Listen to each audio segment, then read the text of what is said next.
Biaya obatmu bikin aku miskin. Tanda tangani surat cerai ini, aku mau cari wanita yang sehat.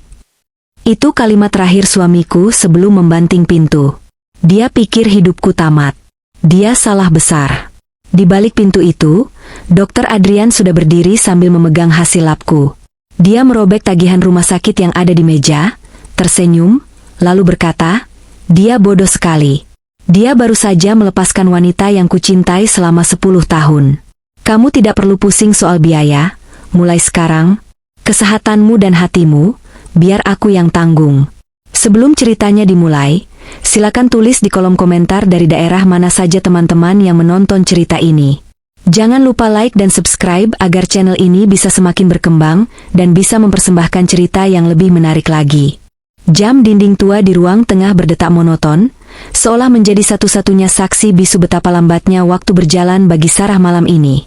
Di luar, hujan mulai turun, mengetuk-ngetuk jendela kaca dengan irama yang meresahkan, seirama dengan detak jantung Sarah yang tidak karuan. Wanita itu berdiri di depan kompor, tangannya gemetar hebat saat mengaduk sup ayam yang uapnya mengepul hangat. Bukan karena dinginnya malam, melainkan karena rasa sakit yang menikam dadanya setiap kali ia menarik napas. Paru-parunya terasa seperti dipenuhi pecahan kaca, setiap tarikan oksigen adalah siksaan. Namun, ia menahannya. Ia menggigit bibir bawahnya hingga memutih, menelan kembali rasa ingin batuk yang mendesak di tenggorokan. Ia tidak boleh terlihat sakit. Tidak malam ini, Raka, suaminya, akan segera pulang. Sarah melirik ke arah meja makan. Semuanya sudah tertata sempurna. Piring favorit Raka, gelas berisi teh hangat yang manisnya pas, dan lauk pauk sederhana yang dimasak dengan sisa uang belanja terakhir minggu ini. Sarah berharap, mungkin, hanya mungkin, jika rumah ini terlihat rapi dan makan malam sudah siap, hati Raka akan sedikit melunak. Mungkin suaminya akan tersenyum, atau setidaknya, tidak memandanginya dengan tatapan jijik yang belakangan ini selalu ia terima. Suara deru motor terdengar mendekat, lalu berhenti tepat di depan pagar. Tubuh Sarah menegang. Suara kunci diputar di lubang pintu terdengar seperti lonceng kematian di telinganya. Pintu terbuka kasar. Brak! Sosok Raka muncul di ambang pintu. Rambutnya basah terkena hujan, wajahnya kusut, dan aura kemarahan seolah menguar dari tubuhnya. Sarah memaksakan sebuah senyum, senyum paling manis yang bisa ia berikan di tengah rasa sakit fisiknya. Ia berjalan mendekat, mengambil tas kerja dari tangan suaminya. Mas sudah pulang? Mandi dulu ya, Mas. Aku sudah siapin air hangat dan makan malam kesukaan. Ucapan Sarah terpotong. Raka menarik tasnya kasar, membuat tubuh Sarah yang lemah terhuyung ke belakang dan menabrak tembok. Tidak ada jawaban.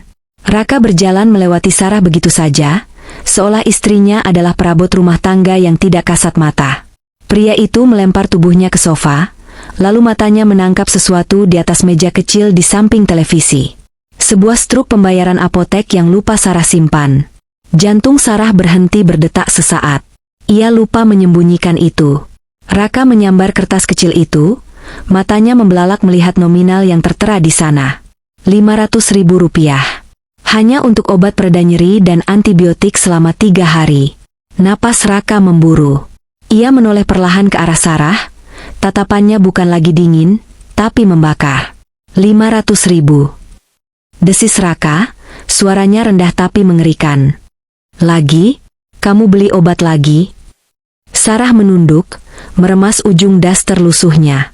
Itu obat resep dokter yang kemarin. Mas, dadaku sakit banget hari ini, aku nggak kuat kalau nggak minum. Sakit, sakit, sakit. Tiap hari cuma itu yang keluar dari mulutmu. Raka berdiri, melempar struk itu ke wajah Sarah. Kertas itu melayang ringan, tapi rasanya seperti tamparan keras di pipi wanita itu. Kamu sadar nggak sih, Sarah? Uang ini, uang 500.000 ini, harusnya aku simpan buat ganti keramik dapur. Harusnya buat servis motor aku yang udah bunyi terus. Tapi habis cuma buat perpanjang napas kamu yang gak guna itu. Air mata Sarah akhirnya tumpah. Ia mencoba menahan isakannya, tapi rasa sesak di dada membuatnya terbatuk. Uhuk, uhuk. Batuk itu meledak, keras dan menyakitkan. Tubuh Sarah terguncang hebat. Ia menutup mulutnya dengan tangan, berusaha meredam suara yang ia tahu sangat dibenci suaminya. Tapi darah segar justru merembes di sela-sela jarinya. Melihat itu, Raka bukan merasa iba. Ia justru mendengus kasar, seolah melihat pemandangan yang menjijikkan. "Lihat dirimu," ucap Raka dengan nada datar yang menyayat hati. "Lemas, pucat, penyakitan. Aku nikah sama kamu biar ada yang ngurus aku, Sarah. Biar ada yang bantu aku bangun rumah tangga. Bukan buat melihara orang sakit yang cuma bisa ngabisin tabungan. Mas, demi Tuhan, aku juga nggak mau sakit begini." Sarah mencoba membela diri dengan suara parau, air mata bercampur keringat dingin membasahi wajahnya. "Aku istrimu, Mas. Dulu kamu janji bakal nemenin aku dalam suka dan duka, dalam sakit dan sehat." "Itu dulu," bentak Raka, memotong kalimat suci itu tanpa ragu. "Dulu aku nggak tahu kalau sakitnya kamu bakal bikin hidupku miskin kayak gini. Kamu tahu apa yang dibilang teman-teman kantor soal aku? Mereka liburan, beli mobil baru, makan enak. Sementara aku kerja lembur bagai kuda cuma buat bayar tagihan rumah sakit kamu yang gak ada habisnya." Raka melangkah mendekati meja makan. Ia menatap nanar makanan yang sudah disiapkan Sarah. Sup ayam yang masih mengepul itu ditatapnya dengan penuh kebencian. Dengan satu gerakan tangan yang cepat, Raka menyapu piring dan mangkuk itu hingga jatuh ke lantai. Prang! Pecahan beling berserakan. Kuah sup menggenangi lantai, bercampur dengan nasi putih yang berhamburan. Sarah menjerit tertahan, menutup telinganya. "Aku nggak nafsu makan," ucap Raka dingin. Ia melangkah menuju kamar tidur, mengambil bantal dan selimut, lalu kembali ke ruang tengah. "Malam ini aku tidur di sini. Aku muak dengar suara batukmu. Jangan ganggu aku. Dan satu lagi besok. Jangan harap aku kasih uang belanja. Pakai saja obatmu itu buat kenyang." Raka membanting tubuhnya ke sofa, memunggungi Sarah. Lampu ruang tengah ia matikan, membiarkan Sarah berdiri dalam kegelapan, dikelilingi pecahan piring dan sisa makanan yang berserakan di kakinya. Sarah merosot ke lantai. Ia tidak peduli pada pecahan beling yang mungkin melukai lututnya. Rasa sakit di hatinya jauh lebih parah daripada luka fisik manapun. Di antara isak tangis yang ia redam dengan gigitan di lengan sendiri, Sarah menyadari satu hal yang menyakitkan malam itu. Di mata pria yang dulu berjanji melindunginya, ia bukan lagi seorang kekasih. Ia bukan lagi belahan jiwa. Ia hanyalah parasit. Ia adalah beban yang ingin segera dibuang. Dan malam itu, di tengah dinginnya lantai dan gelapnya ruangan, Sarah merasa kematian mungkin terdengar lebih ramah daripada tatapan suaminya sendiri. Pagi datang tanpa membawa kehangatan bagi Sarah. Sinar matahari yang menerobos masuk melalui celah gorden usang itu, seolah enggan menyentuh kulitnya yang semakin pucat. Dengan sisa tenaga yang ia miliki, Sarah memaksakan diri bangkit dari lantai tempat ia tertidur semalam. Pecahan piring bekas kemarahan Raka semalam masih berserakan, menjadi monumen kecil dari keretakan rumah tangga mereka. Satu persatu, Sarah memungut pecahan beling itu. Jemarinya gemetar, bukan karena takut tergores, melainkan karena tubuhnya yang memang sudah mencapai batasnya. Pukul 10 pagi, ponsel Sarah bergetar. Layar retak itu menampilkan nama, dokter spesialis paru. Sarah menarik napas panjang sebelum mengangkatnya. Berita dari seberang telepon itu bagaikan vonis hakim yang tak bisa diganggu-gugat. Kondisinya memburuk. Operasi harus dilakukan minggu ini, atau infeksi itu akan menyebar ke organ vital lainnya. Biayanya puluhan juta. Sarah menutup telepon dengan tangan lemas. Ia tidak punya pilihan lain. Ia harus bicara pada Raka. Ia harus memohon. Mungkin, jika Raka tahu nyawanya sedang dipertaruhkan, hati suaminya itu akan tergerak. Bukankah dulu Raka pernah bersumpah di depan penghulu untuk melindunginya? Sore harinya, pintu depan terbuka lebih awal dari biasanya. Raka pulang. Tapi ada yang berbeda kali ini. Tidak ada bantingan pintu, tidak ada teriakan mengeluh soal rumah yang berantakan. Raka masuk dengan langkah tenang, terlalu tenang. Ia mengenakan kemeja terbaiknya, rapi, dan wangi parfum yang asing, bukan parfum yang biasa Sarah belikan. Raka duduk di kursi meja makan, menatap Sarah yang sedang duduk memegang hasil röntgen terbaru. Sarah memberanikan diri. Suaranya serak dan pelan. Mas, aku mau bicara sebentar. Tadi dokter menelepon. Katanya, aku harus operasi minggu ini. Kalau tidak. Sarah menggantung kalimatnya, berharap Raka akan bertanya, atau setidaknya menatapnya. Namun, Raka tidak bereaksi terhadap kata operasi. Pria itu justru merogoh tas kerjanya dan mengeluarkan sebuah map berwarna biru. Ia meletakkannya perlahan di atas meja, tepat di samping tangan Sarah yang kurus kering. Suara kertas bergesekan dengan kayu meja terdengar sangat nyaring di ruangan yang sunyi itu. Aku juga mau bicara, Sarah, ucap Raka. Nada bicaranya datar, tanpa emosi, seolah sedang membicarakan cuaca. Aku sudah memikirkan ini berbulan-bulan. Kita tidak bisa lanjut lagi. Jantung Sarah seakan berhenti berdetak. Ia menatap map biru itu. Tulisan, gugatan cerai, tercetak jelas di sana. Huruf-huruf itu seolah melompat keluar dan mencekik lehernya. Mas, apa maksudnya ini? Air mata Sarah mulai menggenang. Aku sedang sakit keras. Mas, aku butuh kamu. Aku butuh tanda tanganmu untuk persetujuan operasi, bukan tanda tangan cerai. Raka menghela napas panjang, seolah menghadapi anak kecil yang rewel. Ia menatap Sarah tepat di mata, tatapan yang kosong tanpa rasa belas kasih.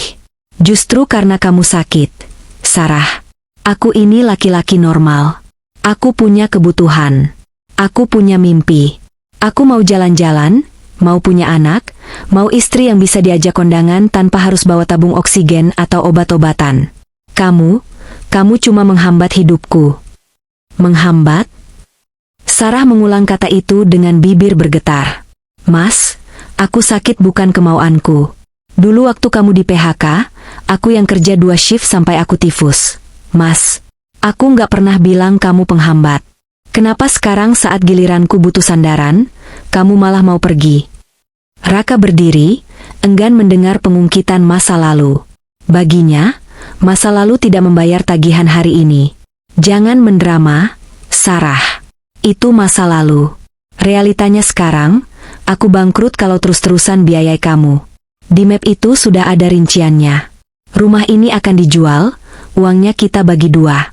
Itu cukup buat biaya hidupmu beberapa bulan. Setelah itu, kamu urus dirimu sendiri. Sarah mencoba meraih tangan suaminya, tangan yang dulu selalu menggenggamnya saat menyeberang jalan. Namun Raka menepisnya. Tepisan itu halus, tapi penolakannya terasa sangat mutlak. Tanda tangani secepatnya. Pengacaraku akan menghubungi kamu lusa, ucap Raka sambil merapikan kerah kemejanya. Ia berbalik badan, melangkah menuju pintu keluar tanpa menoleh sedikit pun pada wanita yang telah menemaninya selama 5 tahun itu. Mas Raka, tolong jangan pergi, teriak Sarah, suaranya pecah di tengah isak tangis. Kalau kamu pergi sekarang, siapa yang bawa aku ke rumah sakit? Mas. Pintu tertutup. Klik. Suara kunci diputar dari luar. Raka benar-benar pergi. Dia tidak membawa baju ganti, dia tidak membawa barang-barang. Dia hanya membawa dirinya sendiri keluar dari neraka yang ia sebut rumah tangga, meninggalkan Sarah sendirian dalam kesunyian yang mencekam. Di atas meja makan, map biru itu tergeletak angkuh, bersanding dengan hasil röntgen paru-paru Sarah. Sarah menatap map itu. Hatinya hancur berkeping-keping, lebih parah dari kerusakan organ di dalam tubuhnya. Sore itu, Sarah menyadari kenyataan pahit. Penyakit mungkin bisa membunuhnya perlahan, tapi pengkhianatan suaminya telah membunuhnya saat itu juga. Dia sendirian. Benar-benar sendirian di dunia yang luas dan kejam ini. Berikut adalah pengembangan naskah bab 3, Pertemuan Tak Terduga. Naskah ini ditulis dengan diksi yang menggugah emosi, presisi pada panjang karakter, sekitar 2.500 karakter, dan sepenuhnya aman untuk kebijakan YouTube AdSense. Bab 3, Pertemuan Tak Terduga. Musik, suara hiruk pikuk kota samar-samar, transisi ke suara keramaian rumah sakit yang bergema. Narator, langit sore tampak labu, seolah turut berduka mengiringi langkah Sarah meninggalkan pelataran rumah yang kini terasa asing. Tidak ada yang mengantar, tidak ada yang menahan. Hanya suara roda koper kecilnya yang beradu dengan aspal jalanan, memecah keheningan kompleks perumahan itu. Tubuhnya menggigil, bukan karena dinginnya angin sore, melainkan karena demam yang semakin tinggi membakar dari dalam. Dengan sisa uang tabungan di dompet yang menipis, Sarah memesan taksi online menuju satu-satunya tempat yang bisa menampungnya saat ini, rumah sakit pusat. Bukan untuk berobat mewah di kamar VIP, ia hanya berharap bisa bertahan hidup satu malam lagi di instalasi gawat darurat menggunakan layanan umum. Sesampainya di lobi rumah sakit, pemandangan yang menyambutnya adalah kekacauan yang melelahkan. Antrean pasien mengular panjang di loket pendaftaran. Suara tangisan bayi, teriakan memanggil nama pasien, dan aroma obat-obatan yang menyengat membuat kepala Sarah semakin berdenyut hebat. Ia mencoba berjalan menuju meja pendaftaran, namun kakinya terasa seperti menginjak kapas. Pandangannya mulai memburam. Dunia di sekitarnya berputar perlahan, lalu semakin cepat. Suara-suara di sekitarnya berubah menjadi dengung panjang yang menyakitkan telinga. "Mbak? Mbak baik-baik saja?" Suara seorang satpam terdengar jauh sekali, seolah dari dimensi lain. Sarah mencoba menjawab, tapi lidahnya keluh. Gelap mulai menyelimuti sudut matanya. Tubuhnya limbung, kehilangan keseimbangan. Bruk! Sarah ambruk di tengah keramaian lobi yang dingin. Kesadarannya hilang seketika, meninggalkan tubuh ringkihnya yang tergeletak tak berdaya, dikelilingi keributan orang-orang yang mulai panik. Tepat di saat kepanikan memuncak, pintu kaca otomatis lobi terbuka lebar. Suasana yang tadinya riuh mendadak hening sejenak, seolah ada aura besar yang baru saja masuk. Langkah kaki tegap terdengar berirama di atas lantai marmer. Itu adalah Dr. Adrian, direktur medis sekaligus pemilik saham terbesar di rumah sakit bergengsi ini. Ia berjalan didampingi dua asisten dan kepala perawat, wajahnya tegas namun tenang, memancarkan wibawa dan karisma yang membuat siapapun segan menatap matanya. "Ada apa ribut-ribut di sana?" tanya Adrian, suaranya bariton dan tegas, membelah kerumunan. "Ada pasien pingsan, Dok. Sepertinya kelelahan antre dan kondisinya drop," jawab seorang perawat dengan gugup. Adrian mengernyit. Ia paling tidak suka melihat pasien terlantar di rumah sakitnya, sekecil apapun masalahnya. Dengan langkah lebar, ia membelah kerumunan orang yang menonton. Ia mendekati tubuh wanita yang tergeletak di lantai dingin itu. Tanpa mempedulikan jas putih mahalnya yang mungkin kotor terkena debu lantai, Adrian berlutut dengan sigap untuk memeriksa nadi leher pasien tersebut. Profesionalisme adalah segalanya baginya. Namun, saat ujung jarinya menyentuh kulit leher yang dingin itu, dan matanya menatap wajah pucat pasien tersebut, dunia Adrian seakan runtuh seketika. Waktu berhenti berputar. Jantungnya berdegup kencang, memukul rongga dadanya dengan rasa sakit yang teramat familiar. Ia kenal wajah ini. Ia hafal setiap lekuk wajah ini. Wajah yang 10 tahun lalu menghilang dari hidupnya dan meninggalkannya dalam kehancuran rasa rindu. "Sarah?" bisik Adrian, suaranya bergetar hebat. Ia menepis rasa tidak percaya itu. Ia mendekatkan wajahnya, memastikan penglihatannya tidak salah. Benar. Ini Sarah. Wanita yang pernah menjadi dunianya, kini tergeletak tak berdaya di lantai rumah sakitnya, kurus kering, berantakan, dan terlihat sangat menderita. Kemana suaminya? Kenapa dia sendirian di antrean umum? Kemana janji manis laki-laki yang dulu merebut Sarah darinya dengan alasan akan membahagiakannya? Amarah dan rasa iba bercampur menjadi satu dalam dada Adrian. Ia tidak bisa membiarkan wanita ini tergeletak sedetik pun lagi di lantai keras ini. Adrian berdiri tegak, wajah profesionalnya berubah menjadi protektif total. Ia menatap kepala perawat dengan tatapan tajam dan perintah mutlak yang belum pernah dilihat oleh stafnya sebelumnya. "Siapkan ruang VVIP tulip sekarang juga," perintah Adrian, nadanya tidak bisa dibantah. "Tapi Dok, administrasi dan jaminannya belum?" Setelah staf administrasi ragu-ragu. "Saya bilang sekarang," bentak Adrian, membuat semua orang di lobi terlonjak kaget. "Pindahkan dia ke sana. Panggil tim spesialis paru terbaik. Semua biaya masuk rekening pribadi saya. Jangan ada satupun prosedur birokrasi yang menghambat penanganan dia. Nyawa wanita ini adalah prioritas tertinggi di gedung ini mulai detik ini. Mengerti?" Para perawat langsung bergerak secepat kilat, takut sekaligus kagum melihat ketegasan sang direktur. Brankar didorong mendekat. Adrian tidak membiarkan perawat lain menyentuhnya, ia sendiri yang membantu mengangkat tubuh ringkih Sarah ke atas brankar, memperlakukannya sehati-hati mungkin seolah Sarah adalah kaca kristal yang sudah retak. Saat Brancar didorong cepat menuju lift khusus, Adrian menggenggam tangan dingin Sarah yang terkulai. Matanya berkaca-kaca menatap wajah damai namun menyedihkan itu. "Kamu aman sekarang, Sarah," bisik Adrian pelan, sebuah janji yang kali ini tidak akan ia ingkari sampai mati. "Siapapun yang membuatmu hancur seperti ini, dia akan menyesal seumur hidupnya." Kelopak mata Sarah terasa berat saat ia mencoba membukanya perlahan. Cahaya yang menyambutnya bukanlah sorot lampu neon putih yang menyilaukan dan berdengung khas ruang gawat darurat, melainkan bias sinar matahari pagi yang hangat dan lembut, menembus tirai sutra berwarna krem yang menjuntai elegan dari langit-langit tinggi. Hidungnya tidak lagi mencium bau karbol atau obat-obatan menyengat yang biasanya membuat perut mual, melainkan aroma terapi lavender yang menenangkan, keluar dari sebuah humidifier mewah di sudut ruangan. Sarah tertegun sejenak, mengira nyawanya sudah tidak tertolong dan kini ia berada di alam lain. Namun, rasa nyeri sisa infus di punggung tangannya menyadarkannya bahwa ia masih memijak bumi. Ia mencoba bangun, menyandarkan punggungnya pada tumpukan bantal bulu angsa yang begitu empuk. Matanya menyapu sekeliling dengan tatapan tak percaya. Ruangan ini terlalu indah untuk disebut kamar rumah sakit.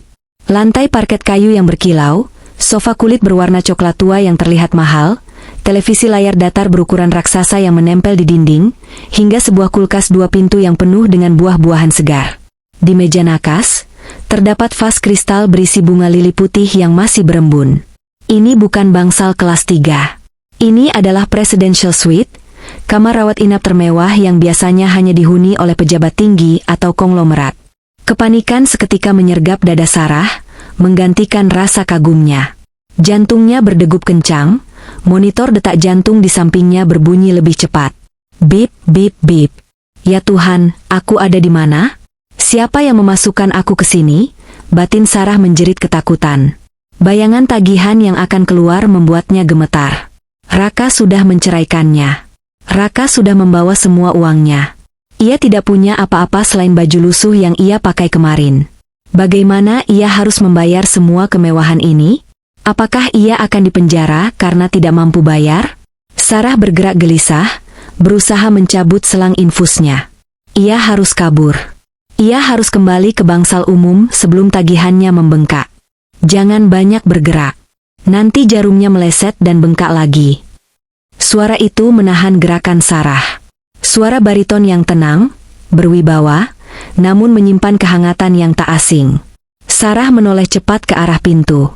Di sana, berdiri tegak Dr. Adrian. Tidak seperti semalam yang terlihat panik, pagi ini Adrian tampak begitu sempurna dengan jas putih kebanggaannya, rambut yang tertata rapi, dan senyum tipis yang meneduhkan. Adrian melangkah masuk, menutup pintu perlahan, seolah ingin memisahkan Sarah dari dunia luar yang kejam.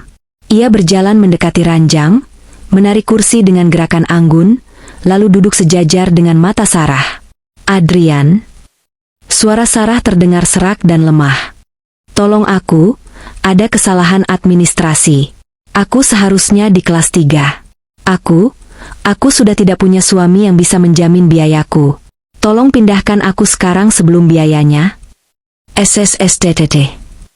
Adrian mengangkat telunjuknya lembut, memotong kepanikan Sarah. Ia menatap manik mata wanita yang terlihat rapuh itu. "Tidak ada kesalahan, Sarah. Kamu berada tepat di tempat di mana seharusnya kamu berada. Tapi biayanya, Adrian, 1 malam di sini mungkin lebih mahal dari gajiku setahun." Air mata Sarah mulai menggenang karena rasa takut dan malu.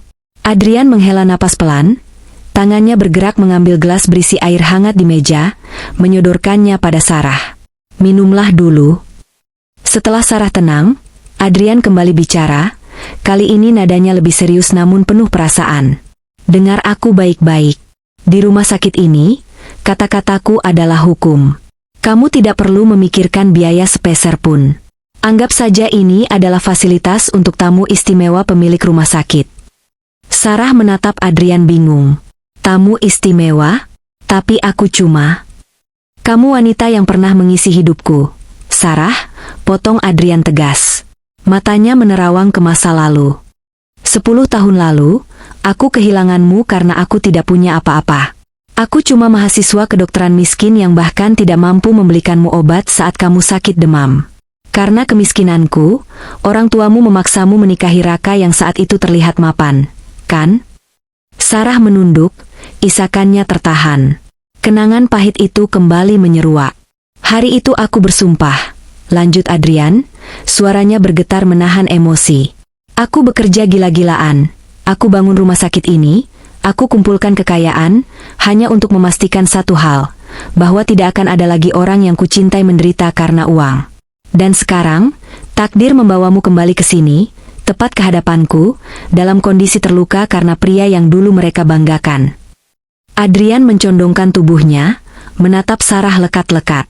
Sarah, Raka membuangmu karena dia pikir kamu beban.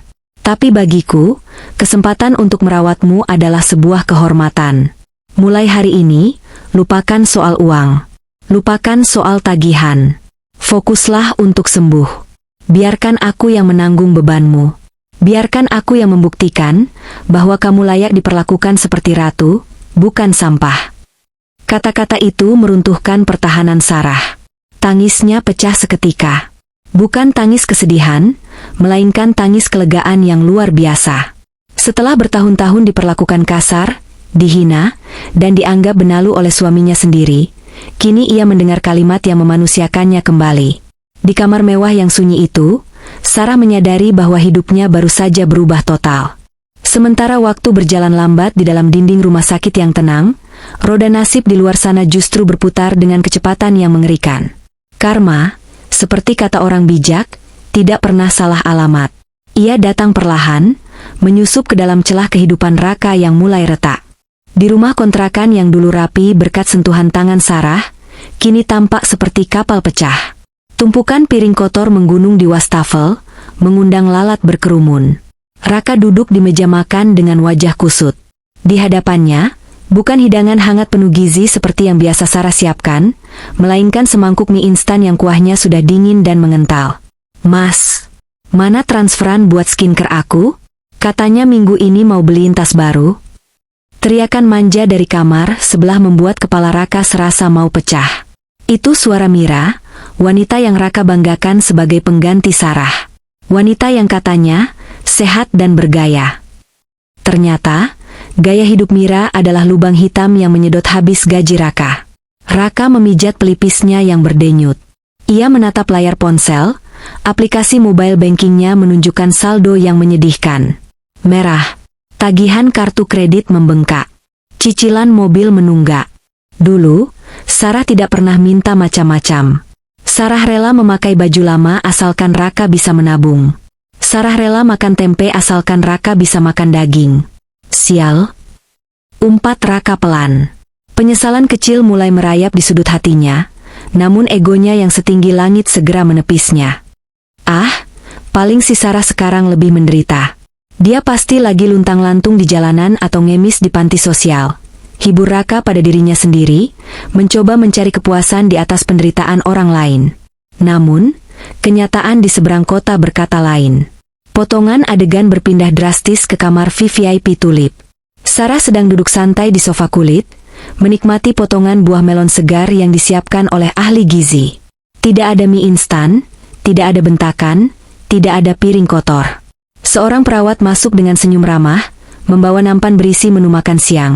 Salmon panggang dengan saus lemon butter dan sup krim jagung. "Ibu Sarah, hari ini Dokter Adrian berpesan agar ibu menghabiskan vitaminnya. Nanti sore beliau akan mampir untuk mengajak ibu jalan-jalan sebentar ke taman atap, biar kena udara segar," ucap perawat itu dengan sopan santun yang luar biasa. Sarah tersenyum, menatap pantulan dirinya di cermin besar lemari pakaian. Kulitnya yang dulu kusam dan kering karena stres, kini mulai bercahaya. Kantung mata hitam akibat sering menangis semalaman kini perlahan pudar. Ia merasa dihargai. Ia merasa menjadi manusia seutuhnya kembali. Kembali ke rumah kontrakan yang sumpek. Raka yang sedang stres mencoba mencari hiburan. Ia membuka ponselnya, berselancar di media sosial untuk melupakan tagihan yang menumpuk. Jempolnya menggeser layar dengan bosan, sampai tiba-tiba gerakannya terhenti. Matanya membelalak lebar, nyaris keluar dari kelopaknya. Di layar ponselnya, muncul sebuah Instagram story dari teman lamanya yang kebetulan bekerja sebagai staf administrasi di rumah sakit tempat Sarah dirawat. Foto itu diambil secara candid atau diam-diam. Di foto itu, terlihat seorang wanita anggun sedang turun dari mobil mewah berwarna hitam mengkilap di depan lobi VIP. Wanita itu mengenakan gaun tidur sutra yang tertutup outer mahal, wajahnya terlihat segar dan cantik, sedang tertawa renyah menanggapi candaan seorang pria gagah berjas dokter di sampingnya. Raka memperbesar foto itu dengan tangan gemetar. Jantungnya berdegup kencang seolah memukul rongga dadanya. Itu baju Sarah. Itu senyum Sarah. Tapi aura itu, kemewahan itu, dan pria di sampingnya yang menatap Sarah dengan penuh pemujaan itu adalah Dr. Adrian, pemilik rumah sakit termahal di kota ini. Nggak mungkin. Desis Raka, suaranya tercekat di tenggorokan. Sendok di tangannya terjatuh, menimbulkan bunyi berdenting yang nyaring di lantai. Dia kan cuma gelandangan yang aku buang kemarin? Kenapa dia bisa ada di sana? Kenapa dia terlihat seperti ratu? Rasa panas menjalar di dada Raka. Bukan rasa cinta, melainkan rasa tidak terima. Bagaimana mungkin wanita yang ia anggap sampah, kini berkilau lebih terang daripada dirinya? Hari itu, untuk pertama kalinya, Raka merasakan ketakutan yang nyata. Ketakutan bahwa ia baru saja melakukan kesalahan terbesar dalam hidupnya. 30 hari berlalu tanpa terasa di dalam dinding ruang VIP yang sunyi namun menenangkan itu. Bagi Sarah, bulan ini adalah sebuah keajaiban medis sekaligus spiritual. Sel-sel tubuhnya yang dulu rusak digerogoti penyakit dan stres, kini perlahan pulih berkat perawatan kelas dunia yang diberikan Adrian. Tidak ada lagi wajah pucat pasi yang menyerupai mayat hidup. Pipi Sarah kini mulai bersemu merah alami, berat badannya naik ke angka ideal, dan sorot matanya yang dulu redup kini kembali bersinar terang, memancarkan aura kehidupan yang selama ini terpendam. Sore itu, suasana kamar terasa berbeda. Sebuah kotak besar berbalut pita emas tergeletak di atas kasur. Sarah membukanya perlahan. Di dalamnya, terlipat rapi sebuah gaun malam berbahan satin sutra berwarna merah marun, warna yang melambangkan keberanian dan keanggunan. Di sampingnya, terselip sepasang sepatu hak tinggi dan set perhiasan sederhana namun memukau. Ada kartu ucapan kecil dengan tulisan tangan yang sangat Sarah kenal. Malam ini bukan perayaan kesembuhan pasienku, tapi perayaan kembalinya senyum wanita yang kukagumi. Temui aku di rooftop pukul 7. Jantung Sarah berdesir hebat. Dengan bantuan seorang penata rias profesional yang dikirim khusus, Sarah mulai bersiap. Saat ia berdiri di depan cermin besar setinggi tubuh itu, napasnya tercekat. Ia nyaris tidak mengenali sosok yang memantul di sana. Rambutnya yang dulu kusam kini tergerai indah bergelombang, riasan wajah yang natural menonjolkan kecantikan aslinya yang selama ini tertutup debu penderitaan rumah tangga. Sarah menyentuh pipinya sendiri. Ini aku, bisiknya lirih. Air mata haru menetes di sudut matanya. Ia bukan lagi istri yang dibuang. Ia adalah seorang ratu yang telah menemukan kembali mahkotanya. Pukul 7 malam tepat, Sarah melangkah keluar dari lift menuju taman atap rumah sakit yang telah disulap menjadi tempat paling romantis di kota itu. Angin malam berhembus pelan, memainkan ujung gaunnya. Di tengah taman yang dihiasi lampu-lampu gantung kecil yang berkelip seperti bintang, Adrian berdiri membelakangi pemandangan gemerlap lampu kota. Pria itu mengenakan setelan jas tuxedo hitam yang pas di tubuh atletisnya, membuatnya terlihat berkali-kali lipat lebih mempesona daripada saat mengenakan jas dokter. Saat mendengar langkah kaki Sarah, Adrian berbalik. Detik itu juga, waktu seolah berhenti bagi mereka berdua. Adrian terdiam, terpaku menatap transformasi wanita di hadapannya. Tidak ada kata-kata yang keluar, hanya tatapan kekaguman yang begitu dalam dan tulus. Adrian berjalan mendekat, mengulurkan tangannya seperti seorang pangeran menyambut putrinya. Sarah. Suara Adrian terdengar parau, penuh emosi. Kamu terlihat luar biasa. Seolah 10 tahun penderitaan itu tidak pernah menyentuhmu. Sarah menyambut uluran tangan itu, merasakan kehangatan yang menjalar ke seluruh tubuhnya. Terima kasih, Adrian. Bukan hanya karena gaun ini, atau perawatan mahal ini. Tapi terima kasih karena telah melihatku sebagai manusia, saat orang lain melihatku sebagai sampah. Mereka duduk di meja makan privat yang telah disiapkan. Makan malam itu berlangsung hangat, diiringi tawa renyah yang sudah lama hilang dari bibir Sarah. Tidak ada pembicaraan tentang penyakit, tidak ada bayang-bayang Raka. Hanya ada dua jiwa yang saling mengisi kekosongan. Di akhir makan malam, Adrian menatap Sarah lekat-lekat.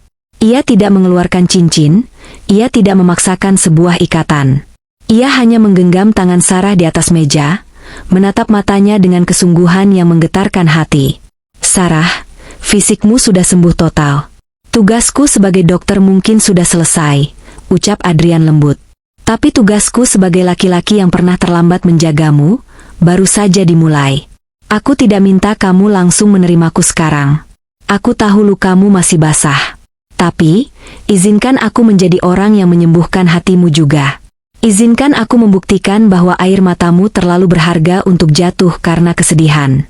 Mulai sekarang, biarkan aku yang bertanggung jawab atas kebahagiaanmu. Angin malam membawa janji itu terbang ke angkasa, disaksikan ribuan bintang. Sarah tersenyum, sebuah senyum paling tulus yang pernah ia berikan. Malam itu, di bawah langit kota yang luas, Sarah tahu bahwa ia tidak hanya sembuh dari sakitnya, tapi ia juga telah menemukan rumah untuk hatinya yang sempat hancur. Sebuah awal baru telah dimulai. Takdir memang seringkali memiliki selera humor yang gelap. Siang itu, matahari bersinar terik, seolah mengejek Raka yang sedang menahan nyeri luar biasa di pipi kanannya. Gigi gerahamnya yang berlubang meradang hebat, membuatnya tidak bisa tidur semalaman. Karena klinik BPJS dekat rumahnya tutup, Raka terpaksa melarikan diri ke rumah sakit terbesar di kota itu, tempat yang sama di mana ia membuang istrinya sebulan lalu. Dengan memegang pipi yang bengkak, Raka duduk gelisah di ruang tunggu poli umum yang sesak. Ia merasa kerdil. Di sekelilingnya, orang-orang menatapnya dengan pandangan aneh, karena pakaiannya yang kusut dan wajahnya yang menahan sakit. Nomor antrean A54. Panggil perawat lewat pengeras suara. Raka mendengus kesal. Masih lama banget sih, gerutunya. Ia berdiri berniat mencari toilet, mencoba membasuh mukanya yang berkeringat. Namun, saat ia melewati lobi utama yang menghubungkan gedung umum dengan gedung eksekutif, langkahnya terhenti mendadak. Seperti ada petir yang menyambar di siang bolong, tubuh Raka membeku di tempat. Pintu lift emas khusus VVIP terbuka perlahan. Dari sana, keluar sesosok wanita yang membuat seisi lobi menoleh kagum. Wanita itu mengenakan setelan blazer putih gading yang terlihat sangat mahal, membalut tubuhnya yang proporsional dan bugar. Rambutnya yang hitam berkilau tertata rapi, dan wajah itu bersinar, jauh dari bayangan, mayat hidup, yang ada di memori Raka. Itu Sarah. Tapi Sarah ini berbeda. Dia tidak berjalan menunduk. Dia berjalan tegak, penuh percaya diri, didampingi oleh dua orang asisten berseragam rapi yang membawakan tas belanjaannya. Sarah tertawa renyah menanggapi ucapan salah satu asistennya, sebuah tawa bahagia yang sudah bertahun-tahun tidak Raka dengar. Darah Raka mendidih seketika. Rasa sakit di giginya lenyap, digantikan oleh rasa panas yang membakar di dada. Bagaimana mungkin? Bagaimana mungkin wanita yang ia ceraikan karena alasan, penyakitan dan miskin, kini terlihat seperti istri seorang miliarder? Pikiran picik Raka langsung bekerja cepat, menyusun skenario terburuk untuk membenarkan egonya yang terluka. Oh, jadi begitu mainnya, desis Raka dengan mata menyipit tajam. Tanpa pikir panjang, ia menerobos kerumunan orang, melupakan rasa sakitnya, melupakan rasa malunya. Ia berjalan cepat menghadang langkah Sarah tepat di tengah lobi yang ramai. Sarah, panggil Raka dengan suara keras, membuat Sarah dan kedua asistennya berhenti mendadak. Sarah menoleh. Senyum di wajahnya perlahan memudar saat melihat sosok pria berantakan di hadapannya. Raka, ucapnya pelan, nada suaranya bukan takut, tapi lebih kepada rasa jijik yang sopan. Raka tersenyum sinis, matanya menelanjangi penampilan mewah Sarah dari ujung kaki ke ujung kepala. Wah, hebat sekali kamu sekarang. Baru sebulan cerai, sudah bergaya seperti sosialita papan atas. Raka melangkah maju, mengabaikan tatapan waspada dari asisten Sarah. Jadi ini alasanmu sakit-sakitan kemarin? Biar aku ceraikan kamu, terus kamu bisa bebas cari mangsa baru. Tuduh Raka dengan suara yang sengaja ia keraskan agar orang-orang di sekitar mendengar. Siapa yang bayar baju mahal ini? Sarah? Om-om mana yang kamu rayu dengan wajah polosmu itu? Sarah terdiam, menarik napas panjang untuk menahan emosinya. Ia ingin marah, tapi ia sadar posisinya sekarang. Jaga bicaramu, Raka. Ini tempat umum. Kenapa? Malu ketahuan belangnya? Potong Raka cepat, jarinya menunjuk wajah Sarah dengan kasar. Jangan sok suci. Gak mungkin kamu bisa bayar perawatan di rumah sakit ini kalau bukan hasil menjual harga diri. Kamu pikir aku bodoh? Kamu cuma wanita benalu yang... Kalimat Raka belum selesai, tapi kerumunan mulai berbisik-bisik. Raka merasa di atas angin. Ia pikir ia berhasil mempermalukan Sarah. Ia pikir Sarah akan menangis dan memohon ampun seperti dulu. Tapi Raka salah besar. Ia lupa bahwa wanita yang berdiri di hadapannya bukan lagi Sarah yang lemah. Di balik tatapan tenang Sarah, tersimpan badai yang siap menghancurkan harga diri Raka dalam hitungan detik. Pertemuan ini bukanlah reuni yang Raka harapkan, melainkan awal dari kehancurannya sendiri. Suara Raka yang melengking memenuhi lobi, memantul di dinding-dinding marmer, menarik perhatian setiap pasang mata di sana. Ia merasa puas melihat kerumunan mulai berbisik. Ia pikir ia menang. Ia pikir dengan mempermalukan Sarah di depan umum, ia bisa menghancurkan kepercayaan diri wanita itu. Namun, ia tidak menyadari bahwa di balik punggung Sarah, sesosok pria tinggi tegap sedang berjalan mendekat dengan langkah lebar dan aura yang mencekam. Singkirkan jarimu dari wajahnya. Suara itu terdengar rendah, tenang, namun memiliki daya tekan yang membuat nyali siapapun menciut seketika. Raka tersentak kaget. Belum sempat ia menoleh, sebuah tangan kekar mencengkeram pergelangan tangannya yang masih menunjuk-nunjuk wajah Sarah. Cengkeraman itu kuat, sangat kuat, hingga Raka meringis menahan nyeri. Ia menoleh kasar, siap memaki orang yang berani ikut campur urusan rumah tangganya. Namun, kata-kata makian itu tertelan kembali ke tenggorokan saat ia melihat siapa yang berdiri menjulang di sana. Itu Dr. Adrian. Pria yang sama yang ada di foto Instagram. Pria yang wajahnya terpampang besar di dinding lobi sebagai direktur utama. Lepasin. Raka mencoba memberontak, tapi tenaganya tidak sebanding. Adrian menghempaskan tangan Raka dengan gerakan tegas, lalu melangkah maju, berdiri tepat di depan Sarah, menjadi tameng hidup bagi wanita itu. Anda? Raka tergagap, keringat dingin mulai menetes di pelipisnya. Keberaniannya menyusut drastis, tapi egonya memaksanya untuk tetap bicara. Anda selingkuhannya Sarah, kan? Wah, bagus. Akhirnya keluar juga jagoannya. Anda nggak tahu perempuan macam apa yang Anda bela ini. Dia itu istri durhaka yang cuma mau uang. Mantan istri, potong Adrian cepat. Tatapannya menusuk tajam ke manik mata Raka, membuat pria itu mundur selangkah tanpa sadar. Koreksi bahasamu, Tuan. Dia adalah mantan istri yang kamu buang saat dia sedang sekarat. Dan sekarang, dia adalah wanita terhormat yang menjadi prioritas utama di rumah sakit ini. Suasana lobi menjadi hening. Penonton yang tadinya berbisik curiga pada Sarah, kini mulai berbalik arah. Mereka melihat kontras yang nyata. Seorang pria kasar yang berteriak-teriak, melawan seorang dokter berwibawa yang membela wanita dengan tenang. Adrian merapikan jasnya dengan santai, lalu menatap Raka dengan tatapan merendahkan yang sangat elegan. Saya dengar kamu tadi bertanya dengan lantang, siapa yang membiayai perawatan Sarah? Jawabannya saya. Saya yang memberikan fasilitas terbaik yang tidak pernah mampu kamu berikan seumur hidupmu. Kenapa? Karena dia pantas mendapatkannya. Kamu terlalu sibuk mencari cacat pada dirinya, hanya untuk menutupi kegagalanmu sendiri, sebagai seorang suami yang tidak bertanggung jawab. Wajah Raka memerah padam, rasa malu dan marah bercampur aduk menjadi satu. Itu urusan rumah tangga kami. Anda orang luar jangan ikut campur. Saya bisa laporkan Anda. Saat kamu membuat keributan di lobi rumah sakit saya, membentak tamu kehormatan saya, itu menjadi urusan saya, jawab Adrian dingin. Ia tidak terpancing emosi sedikit pun. Ia mengangkat tangan kanannya sedikit, memberi kode pada kepala keamanan yang sudah siaga sejak tadi di sudut ruangan. Pak Satpam, tolong antarkan bapak ini keluar. Dia mengganggu kenyamanan pasien lain. Dan pastikan wajahnya diingat di pos depan. Saya tidak ingin dia menginjakan kaki di area VIP lagi. Dua orang petugas keamanan bertubuh besar langsung bergerak sigap, mengapit Raka dari kiri dan kanan. Raka panik. Ia mencoba melepaskan diri. Apa-apaan ini? Saya mau berobat. Saya pasien.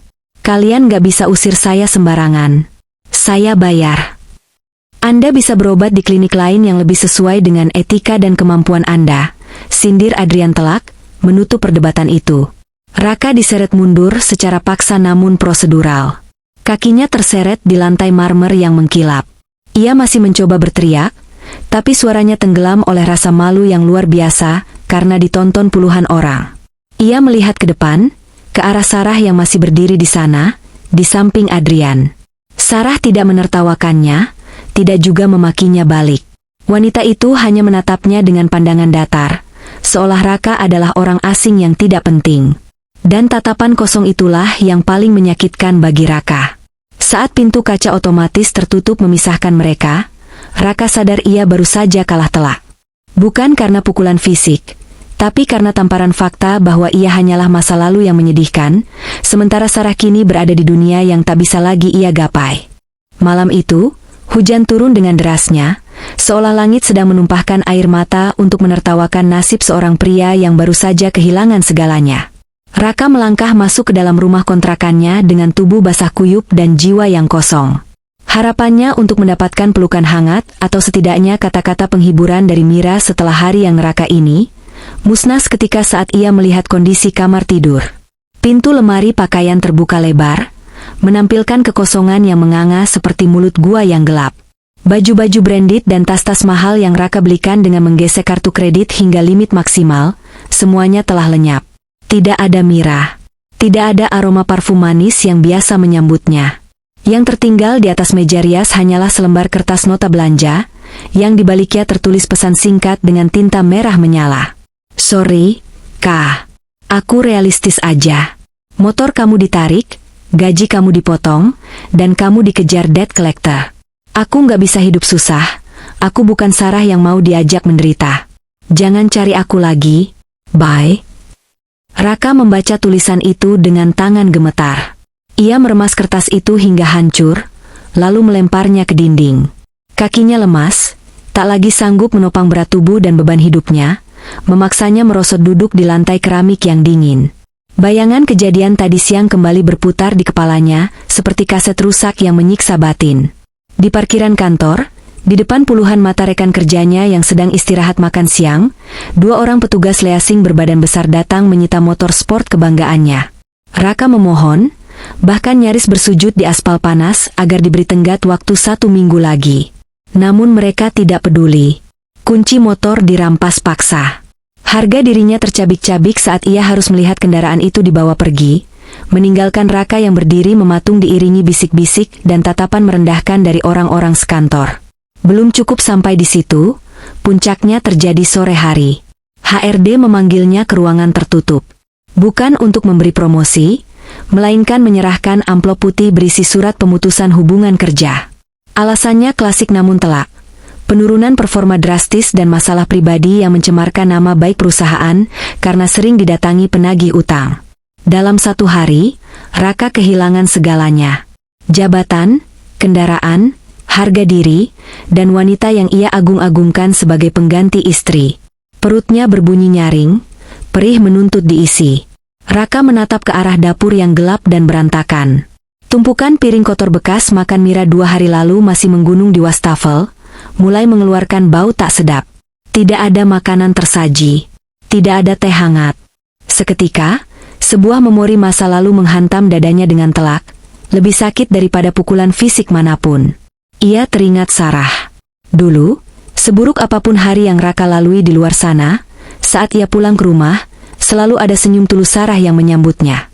Selalu ada tangan lembut yang memijat pundaknya yang lelah. Selalu ada segelas teh melati hangat, meskipun Sarah sendiri sedang menahan sakit hebat di dadanya. Sarah tidak pernah menuntut tas mewah. Sarah tidak pernah pergi saat Raka tidak punya uang sepeser pun. Sarah hanya minta ditemani dan dihargai. Dan dengan kejamnya, Raka justru membuang ketulusan itu ke tempat sampah. Bodoh.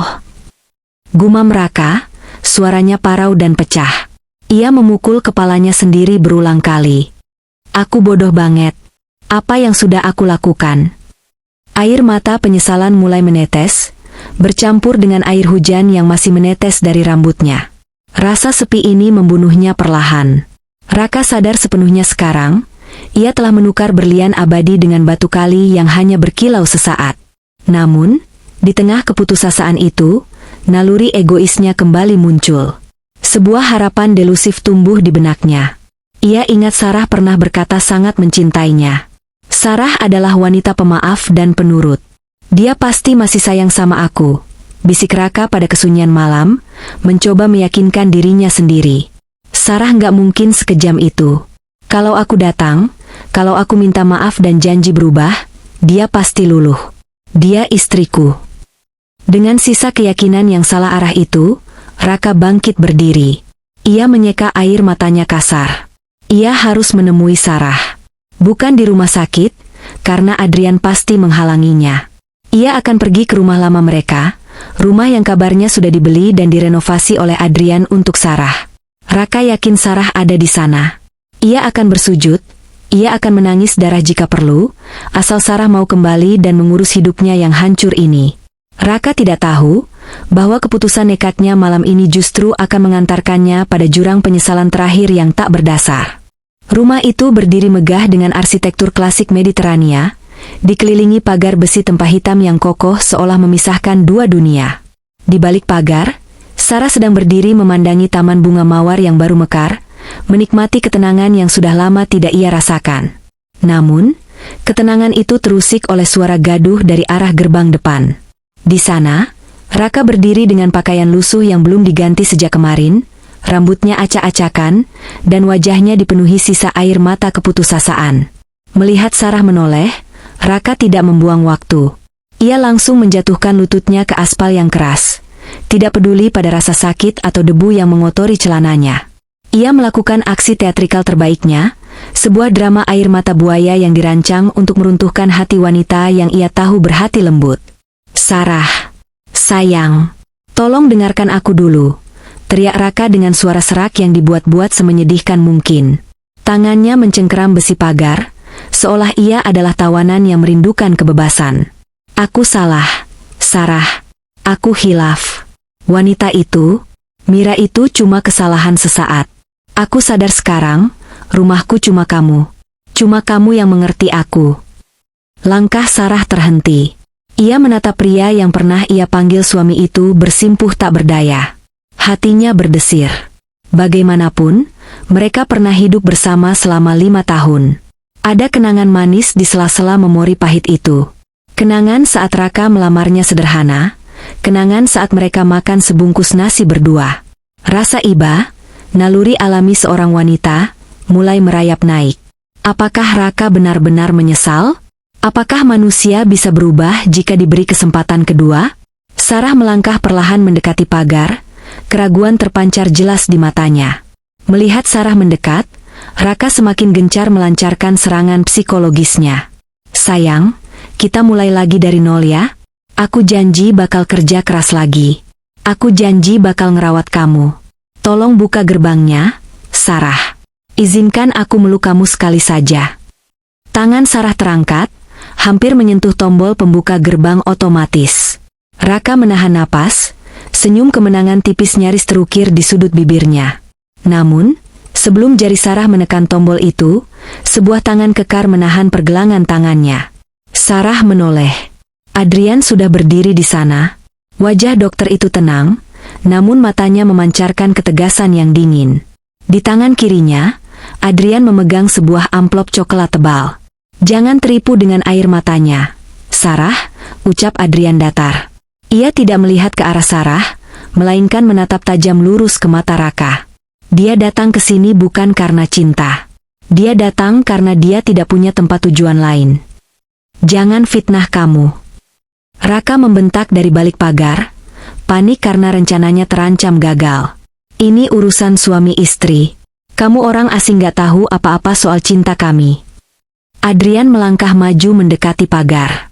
Dengan gerakan tenang namun mematikan, ia melemparkan isi amplop coklat itu melewati celah pagar.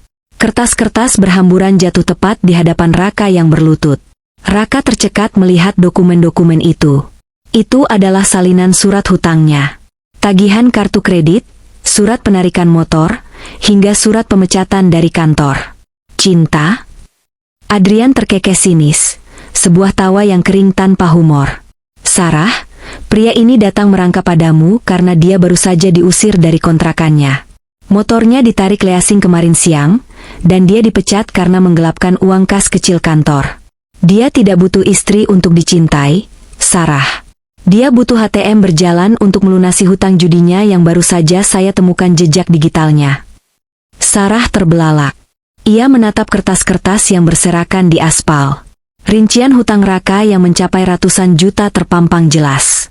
Jadi selama ini, saat Sarah sakit dan Raka bilang tidak ada uang, Raka justru menghabiskannya untuk judi online dan gaya hidup palsu. Tubuh Sarah gemetar hebat. Bukan karena rindu, tapi karena rasa jijik yang memuncak. Rasa ibanya lenyap seketika, digantikan oleh kekecewaan yang mendalam. Ia melihat Raka bukan lagi sebagai suami yang hilaf, tapi sebagai monster manipulatif yang memakai topeng korban.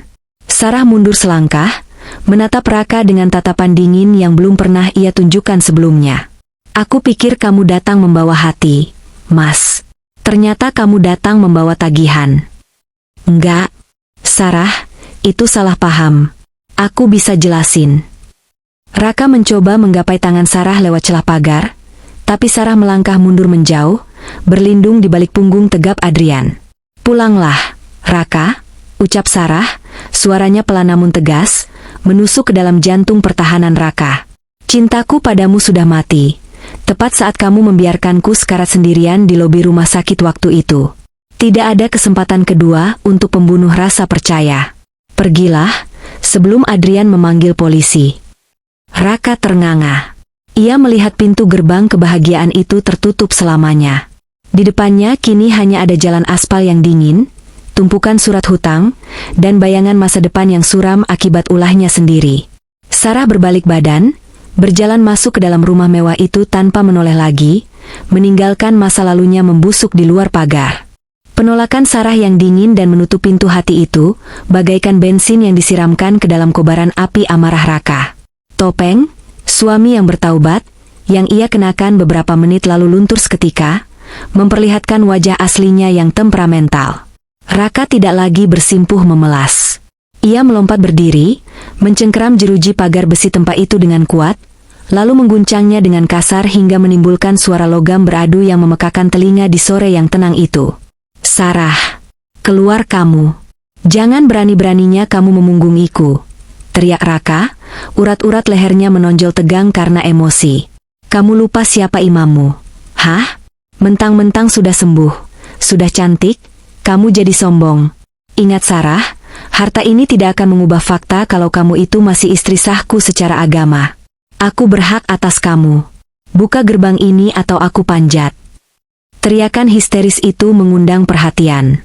Satu persatu tetangga di kawasan elit itu mulai keluar dari rumah mereka, atau sekadar mengintip dari balik tirai jendela lantai 2. Mereka berbisik-bisik, beberapa bahkan mulai mengangkat ponsel untuk merekam kejadian memalukan itu.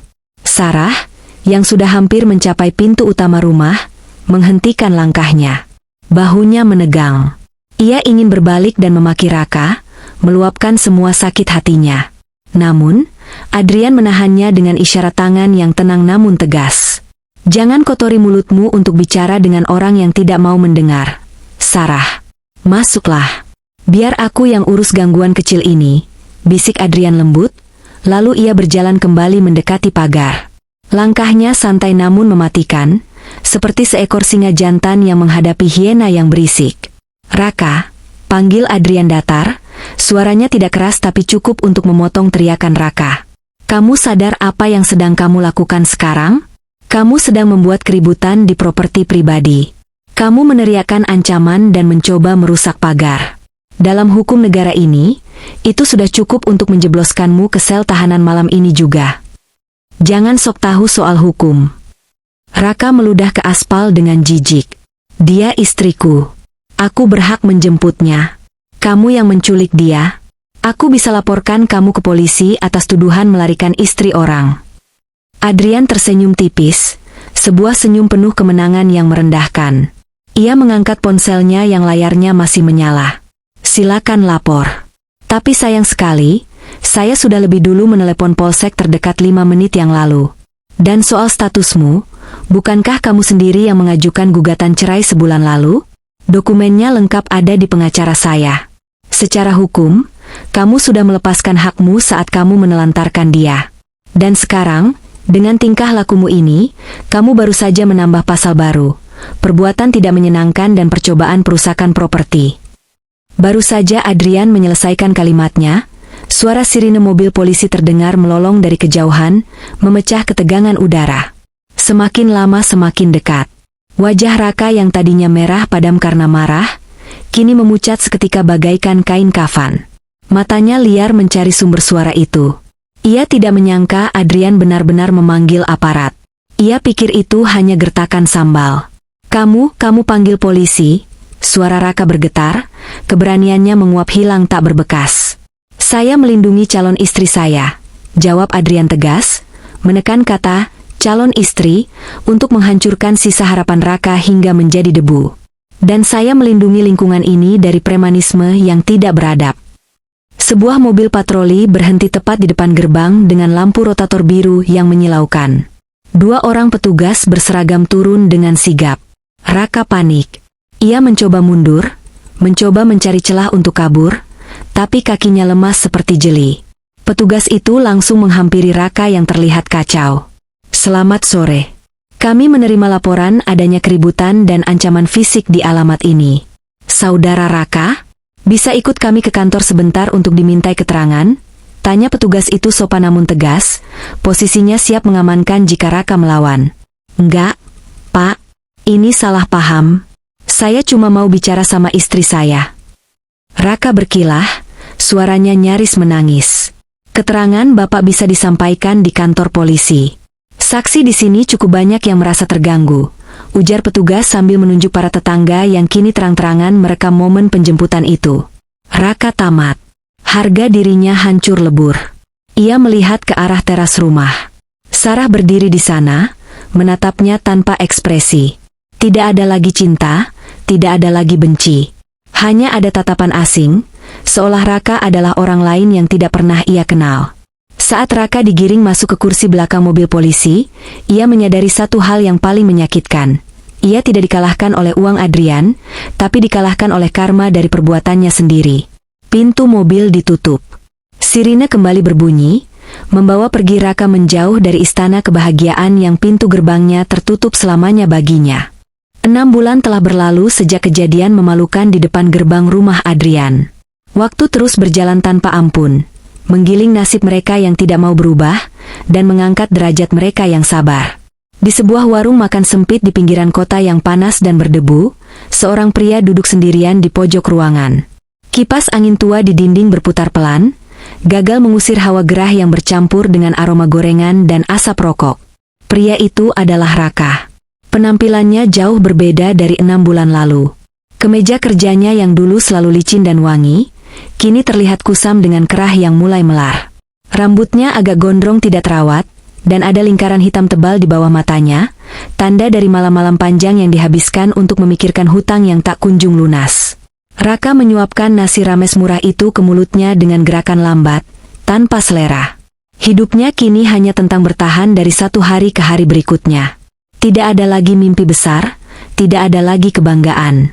Teman-temannya menjauh sejak tahu ia terlilit masalah judi dan hutang, dan wanita-wanita yang dulu ia lirik kini bahkan enggan menatapnya. "Mbak, tolong volume TV-nya digedein dikit dong. Itu acara nikahan Dr. Sultan yang viral itu loh," seru seorang pelanggan lain di meja sebelah. Jantung Raka berdegup kencang mendengar nama itu.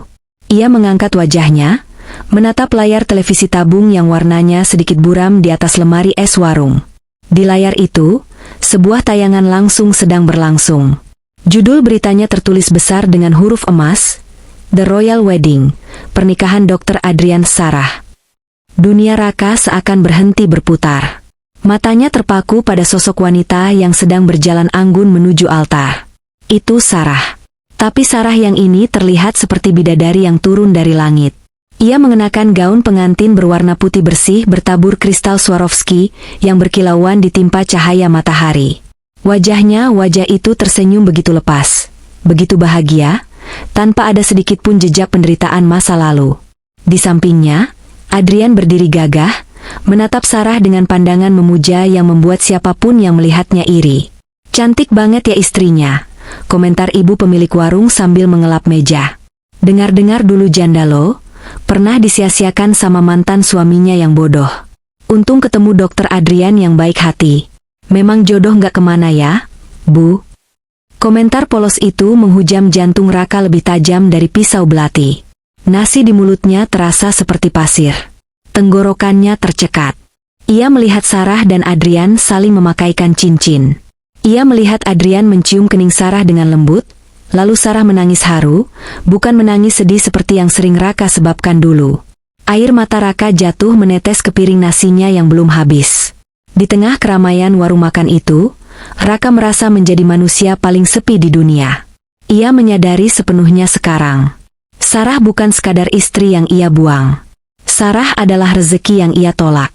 Sarah adalah berkah yang ia sia-siakan. Dan kini, berkah itu telah diambil kembali oleh Tuhan untuk diberikan kepada orang yang tahu cara menjaganya. Adegan di layar TV berganti perlahan menjadi slow motion, menampilkan Sarah yang melempar bunga ke arah tamu undangan, tertawa bahagia di bawah hujan kelopak mawar. Narasi penutup, suara Sarah, voice over. "Dulu, aku pikir perceraian dan penyakit adalah akhir dari hidupku. Aku pikir Tuhan sedang menghukumku. Tapi hari ini aku sadar, terkadang Tuhan harus mematahkan hatimu untuk menyelamatkan jiwamu. Tuhan memisahkan aku dari orang yang salah, agar aku siap menyambut orang yang tepat. Lukaku telah sembuh.